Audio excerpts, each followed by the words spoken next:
Brothers and sisters, I want to share with you a beautiful story. And it's a story that might catch you off guard. After the Fath of Mecca, the Prophet ﷺ was traveling back from Jirana. And when the Prophet ﷺ was traveling back, there was a place that they stopped the caravan in order to perform prayer. And so he had asked one of the companions to call the adhan. And one of these companions began to call the adhan. Now, after the conquest of Mecca had happened, the Muslims were in a very peculiar situation because there were many people from Mecca who had either just become Muslim and their Islam was still maturing, or there were people who were not yet Muslim but they had politically conceded to the Muslims, meaning that the Muslims are now the ones who are in charge of Mecca, of our city. In this moment when the adhan was being given in the middle of the desert on a trip back, there was a group of young boys, and they were from the second category. They were not yet Muslim, but they were part now of the community. They were companions of the Muslims in this journey. And when they heard the adhan, they were young, they were like 10 years old. They did what you would expect children to do. They started to call the adhan themselves, but they did it in a way that was actually in a form of mockery. And so there were about 10 of them, but there was one in particular who his name was Abu Mahdura. And Abu Mahdura, his actual name was Aus bin Ma'yar bin Lawzan al-Jumahi. And what was different about him, in that when he was repeating and sort of mocking the adhan, is that even in his mockery, even in his joking, his voice was very beautiful. So the Prophet ﷺ, he hears this and he looks at all of these children that are making fun of the adhan, which is a very, horrible thing to do. But he sees one of them has a particularly nice voice. So he calls that young boy over, Abu Mahdura. He says, come over here. So all of a sudden they all stop, of course, because when kids get in trouble, they act like they didn't do anything. He calls this young boy over and he says to him, can you repeat what you said? I want to hear your voice. And he became shy. So the Prophet ﷺ, he gave him actually some money. He took out some money and he gave him a small bag of coins. He said, this is for you. Can I please ask you, can you repeat the adhan? Can you repeat after me? And so the Prophet ﷺ, he said, Allahu Akbar, Allahu Akbar.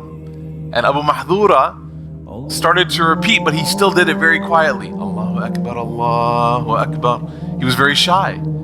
So the Prophet ﷺ, he repeated, no, say it again after me. Allahu Akbar, Allahu Akbar, until he got this young boy to call the adhan with his beautiful voice.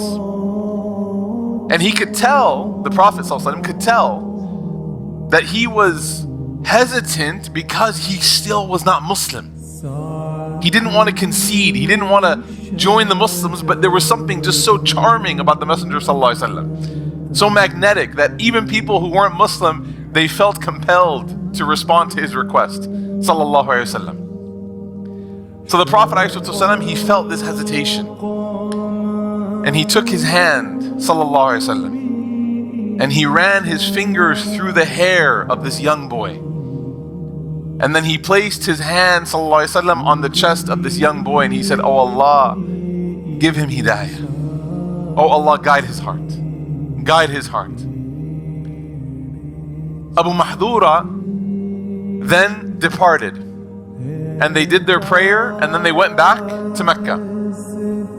When they got to Mecca and they had settled, they were preparing for prayer in the Haram. And of course, this is the Kaaba. This is the most important masjid on the face of the earth. And so the Prophet ﷺ and everybody, they're looking for a mu'adhin to come and call the adhan so that people will come for prayer. All the companions, they start to look around. Where is this? Where is this person? Where is Bilal? Where is so-and-so? Get them to call the adhan. The Prophet ﷺ says, hold on. There's someone I have in mind. Where is Abu Mahdura? They go and they find this young boy. And he comes, and his personality now is different. Something changed. Before he was hesitant, now he's a little bit more excited. The Prophet ﷺ says, can you please call the adhan for us? And he does. Later, much later, when Abu Mahdura is narrating this whole story to us, he's much older in his life. He was asked about how he came to Islam, and he told this whole story. I was a young boy, I didn't want to, I was mocking the adhan, he called me over, he gave me some coins. But then when he gets to the point where his heart turned, he says something very interesting. He says, the Prophet ﷺ ran his fingers through my hair, placed his hand on my chest and made dua for me. And when he did that, he went from being the person that I didn't want to be next to all of a sudden becoming the person that I couldn't see myself being away from.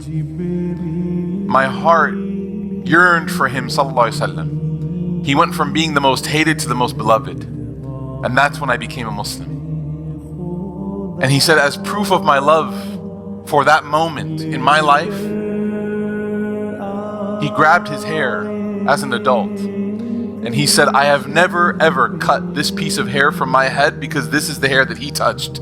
Sallallahu Alaihi Wasallam. Can you imagine the story of a young boy who, in a matter of hours or even days, went from being the young boy who was mocking the adhan, the call to prayer, one of the most sacred and beautiful experiences. There are people that have heard the adhan and that was enough for them to accept Islam. And this young boy went from mocking this act of worship, the adhan, to all of a sudden becoming the mu'adhin of Masjid al-Haram. Can you imagine? What did it take? What was the transformation? The transformation, brothers and sisters, was as Allah reminds us in the Quran, that every state and every stage has its strategy.